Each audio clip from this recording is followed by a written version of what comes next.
This action hero prefers his martinis shaken, not stirred. Welcome to WatchMojo.com, and today we'll be exploring the origins of James Bond.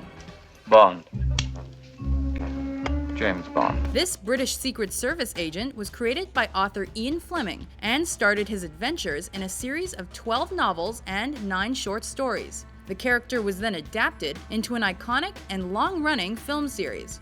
The character of James Bond was first conceived while the author was on holiday at his Jamaican estate called Goldeneye in 1952. At that time, he became interested in inventing a lethal secret agent of the British government. Interestingly, the character was modeled after the author himself, as he was a jet-setting womanizer with a military background. Bond was also a fictionalized account of Fleming's real-world friend Bill Dunderdale, who was an MI6 spy with a love of fast cars and pretty women.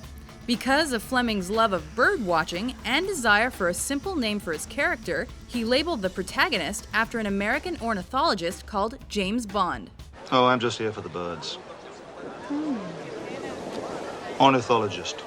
Ah, ornithologist, huh? Wow. Fleming did not want to give his character an exotic name because he preferred to have exotic things happen to him. Do you expect me to talk?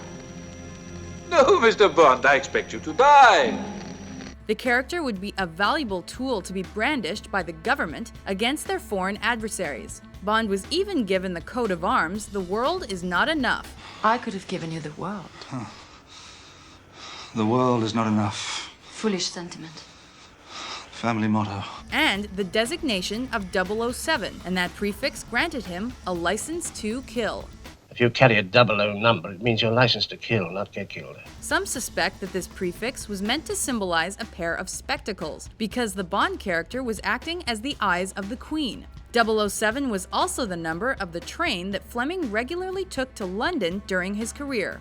Commander Bond made his first literary appearance in 1953's Casino Royale. The tale was inspired by a real-life story and centered on covert intelligence soldiers playing poker against Nazis during wartime. Created as the spy story to end all spy stories, James Bond appeared in regular installments up until Fleming's death in 1964 at the age of 56. The character continued to grow in popularity while other authors wrote his newer adventures.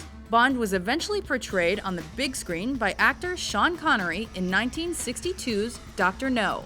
World domination. Same old dream. Our asylums are full of people who think they're Napoleon or God. James Bond is the most popular and well-received spy hero of all time. He has starred in well over 20 films, has been portrayed by numerous talented actors, and has even garnered his own series of video games. This secret agent has shown no signs of dimming from the public consciousness. Bond continues to keep the world safe from diabolical masterminds while also wielding fantastical gadgets, driving spectacular cars, and always getting the girl. For England, James.